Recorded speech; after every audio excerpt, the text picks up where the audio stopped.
Hello students, आज के इस टॉपिक में हम सीखेंगे कि किस तरह से हम मेन्यूज क्रिएट कर सकते हैं वेबसाइट के लिए।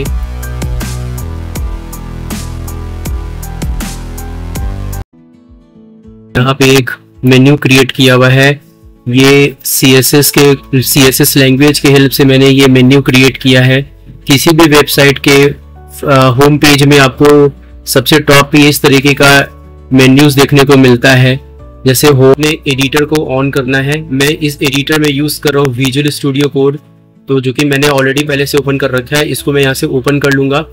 यहाँ पर मेरे बेसिक जो टैग्स होते हैं HTML के, वो मैंने यहाँ पे टैग किया हुआ है। अब हम लोग यहाँ पे सबसे पहले क्या करेंगे, हम लोग अब यहाँ पे बॉडी टैग के अंदर आकर एक UL क्रिएट करेंगे, अनऑर्डर लिस्ट क्रिएट करेंगे। तो यहाँ पे सबसे पहले मुझे अनऑर्डर लिस्ट क्रिएट करना है। मैं यहाँ पे एक लिस्ट आइटम ले लेता हूँ, जैसे यहाँ पे हो गया होम। इसके बाद मैंने इसी को कॉपी करके पेस्ट किया।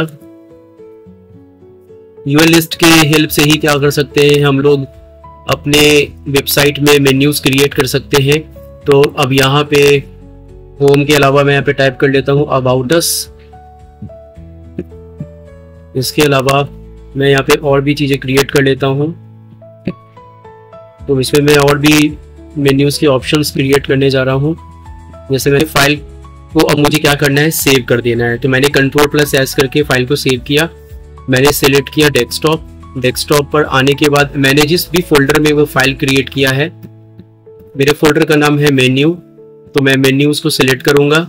मेन्यू में फाइल में मैंने अपने फाइल का नाम रखा index.html। अब इस फाइल को रन करेंगे हम लोग अपने ब्राउजर डेस्कटॉप पे, मेन्यू वाले फोल्डर के अंदर में लगा हुआ है। ये वो फाइल है। इस फाइल पे मैंने राइट क्लिक किया, ओपन विथ, और इसके बाद मैंने गूगल क्रोम ब्राउजर जो है सिलेक्ट कर लिया। तो अभी आप फ्रेंड्स देख रहे होंगे कि मेरा ये जो मेन्यूज है वो मुझे कुछ इस तरह का दिख रहा है। अब ये मेन्यूज में मुझे क्या करना है, मुझे इस मेन्यूज को थोड़ा डिजाइन देना है ताकि मेरा मेन्यूज जो है वो बिल्कुल ऐसा दिखे, इस तरह का अट्रैक्टिव दिखे। तो ये करने के लिए मुझे CSS लैंग्वेज का यूज करना पड़ेगा। तो मैं क्या करूंगा, मैं अपने एडिटर में वापस आऊंगा और यहाँ पे मैं इनलाइन CSS यूज करने वाला हूं मैं। तो हेड टैग के बाद मैं यहाँ पे अप्लाई करूंगा स्टाइल। मैं स्टाइल टैग यूज करूंगा जिससे मैं CSS को इजिली यूज कर सकूं। स्टाइल टैग से मैंने CSS के कोड को एक्टिवेट किया है। अब मैं सबसे पहले क्या करूंगा, मैं UL की जो बॉडी है अनऑर्डर लिस्ट, उसके अंदर आऊंगा ताकि जो कि मैंने बुलेट्स इसमें अप्लाई किया है उसको मैं रिमूव कर सकूं। तो सबसे पहले मैं क्या करूंगा, सबसे पहले मैं इसका बैकग्राउंड जो है वो मैं यहाँ से चेंज करूंगा। इसका जो बैकग्राउंड कलर है वो मैं चेंज करके ब्लैक करूंगा।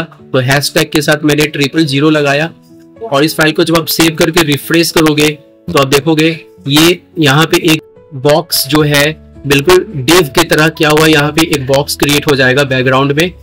इस मेन्यूज का जो बैकग्राउंड है वो क्या हो गया है, ब्लैक हो गया है। अब मैं क्या करूंगा, अब मैं, आप यहाँ पे नोटिस कर रहे होंगे ऊपर से यहाँ पे स्पेस खाली है, लेफ्ट साइड से भी स्पेस खाली है। तो मैं यहाँ पे क्या करूंगा, मैं पैडिंग प्रॉपर्टी के हेल्प से ऊपर से क्या करूंगा, थोड़ा सा स्पेस जो है वो बढ़ाऊंगा। मैंने यहाँ पे पैडिंग प्रॉपर्टी लगाया। टॉप से मुझे क्या करना है, स्पेस को बढ़ाना है। मैंने एक और पैडिंग प्रॉपर्टी लगाया। बॉटम से भी मैं क्या करूंगा, स्पेस को बढ़ाऊंगा 20 पिक्सल। इसके बाद मैं इस पेज पर आके इसको रिफ्रेश करूंगा। अब इसके बाद मैं क्या करूंगा, अब मैं लिस्ट आइटम जो है, लिस्ट आइटम के प्रॉपर्टीज के अंदर आऊंगा और मेरे जो भी यहाँ पे मेन्यूज मुझे देखने को मिल रहे हैं वो सभी मेन्यूज का कलर जो है, जब तक मैं यहाँ पे कलर अप्लाई नहीं करूंगा तो मुझे वो मेन्यूज अभी शो नहीं हो रहे हैं। तो मैं क्या करूंगा, मैं यहाँ पे कलर जो है उस मेन्यूज का, वो कलर मैं यहाँ से सिलेक्ट करूंगा, कलर इसका व्हाइट। और इस पेज को जब मैं रिफ्रेश करूंगा तो मुझे वो सारे मेन्यूज यहाँ पर देखने को मिल चुके हैं। अभी भी फ्रेंड्स आप यहाँ पे नोटिस कर रहे होंगे कि यहाँ पे अभी भी यहाँ पे बुलेट्स अप्लाई किया हुआ है। तो मैं क्या करूंगा, मैं यहाँ पे बुलेट्स को क्या करूंगा, रिमूव करूंगा। तो स्टाइल, और मुझे यहाँ पे टाइप करना पड़ेगा नन। तो क्या होगा, इसके जितने भी बुलेट्स हैं वो रिमूव हो जाएंगे। इसके सारे बुलेट्स जो है वो रिमूव हो चुके हैं।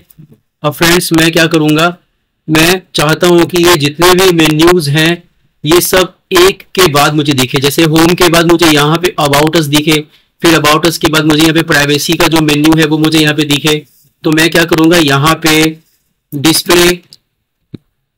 डिस्प्ले प्रॉपर्टी यूज करके क्या करूंगा, यहाँ पे मैं इनलाइन लगाऊंगा, जिससे क्या होगा, ये सभी मेन्यूज मुझे कुछ इस तरह से देखने को मिलेंगे। अब ये हर मेन्यू के बीच में क्या है कि स्पेस जो है वो कम है, मुझे हर मेन्यू के बीच में स्पेस को क्या करना है, बढ़ाना है। इसके लिए मैं क्या करूंगा, मैं यहाँ पे यूज करूंगा पैडिंग, और पैडिंग की वैल्यू जो है वो मैं यहाँ पे टाइप करूंगा 10 पिक्सल। Ctrl+S से सेव करूंगा और इसको मैं रिफ्रेश करूंगा। तो फ्रेंड्स आप देख रहे हैं कि हर मेन्यू के बीच में क्या है, स्पेस हमें यहाँ पे देखने को मिल रहा है। अब मैं इसका फॉन्ट स्टाइल जो है वो मैं यहाँ से चेंज करूंगा। तो यहाँ से मैं फॉन्ट फैमिली जो है वो सेलेक्ट कर लेता हूँ। फॉर एग्जांपल के तौर पे मैं यहाँ पे सिलेक्ट कर लेता हूँ कैलिबरी। एंड अब यहाँ पे क्या हो गया फ्रेंड्स कि अब ये मेन्यूज मुझे कुछ इस तरह से देखने को मिल रहे हैं। अब मैं ये चाहता हूँ कि जब मेरा कर्सर इस माउस के ऊपर अब मेरा कर्सर जब इस मेन्यू के ऊपर आए तो यहाँ का बैकग्राउंड कलर जो है वो चेंज हो जाए। तो इसके लिए मुझे क्या करना पड़ेगा, इसके लिए मुझे लिस्ट आइटम प्रॉपर्टी के अंदर आना है और यहाँ पे एक इफेक्ट अप्लाई करना है हॉवर, यानी कि जब कर्सर उस मेन्यू के ऊपर होके आएगा तो ऑटोमेटिक क्या होगा, उसका जो बैकग्राउंड कलर है वो क्या होगा, वो चेंज हो जाएगा। तो मैं यहाँ पे बैकग्राउंड, और इस फाइल को मैं सेव करूंगा। अब मैं इस पेज को रिफ्रेश करूंगा तो आप फ्रेंड्स देखेंगे इस बैकग्राउंड के अंदर, हर मेन्यू के अंदर जब जब कर्सर मूव कर रहा हूं तो उसका बैकग्राउंड कलर जो है वो रेड हो गया है।